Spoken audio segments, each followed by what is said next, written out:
Everybody, we thank you for joining us for the Pix 11 Morning News. I'm John Mullen. Good morning. Happy Monday. I'm Vanessa Freeman. We do start you off, of course, with a check of your weather and traffic. It could be a very dangerous situation. We'll talk about the timing, but primarily not until later this evening that you really don't want to be on the road. We have an ice storm warning, our first of this season, and this is primarily north and west. So the ice storm warning is the brighter shade of purple, you could say. So in these areas, we're talking about freezing rain concerns to 3/10 through half an inch accumulating ice. And it doesn't even take a lot of ice. With pre-existing conditions and are eligible to get the coronavirus vaccine, but the supply does not meet the demand. And booking an appointment is still a big problem for a lot of folks.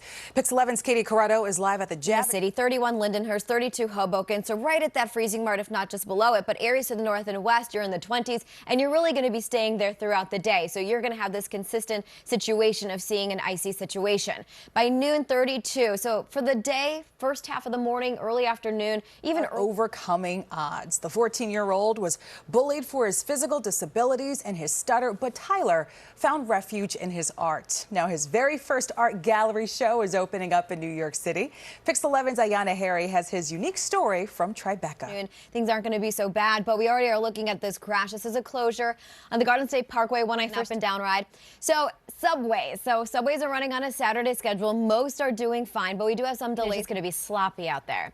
So we'll take a live look at Route 3, a beautiful live look as you can see the city overhead. But everything on those of you that do have to hit the road and you have to get out to somewhere, this is a situation. It has forced schools to make the switch to online learning. Most field trips have also been put on hold.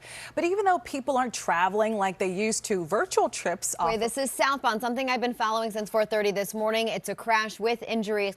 And because of that, they've closed off all of the southbound lanes at exit 135. Impressive lineup of guests for today's show. This monumental moment and saying their last goodbyes. So for updates, Hunter McGrady cannot do. She's joining us to share her message of body confidence and inclusivity. That's coming up next. Plus the key to happiness. Now Dionne Warwick is making her mark beyond music, and she's coming. Of the day, everyone. Do you believe in soulmates? That is our big question. We're sharing some of your comments, your thoughts from social media coming up next. But first, Ben has some birthdays.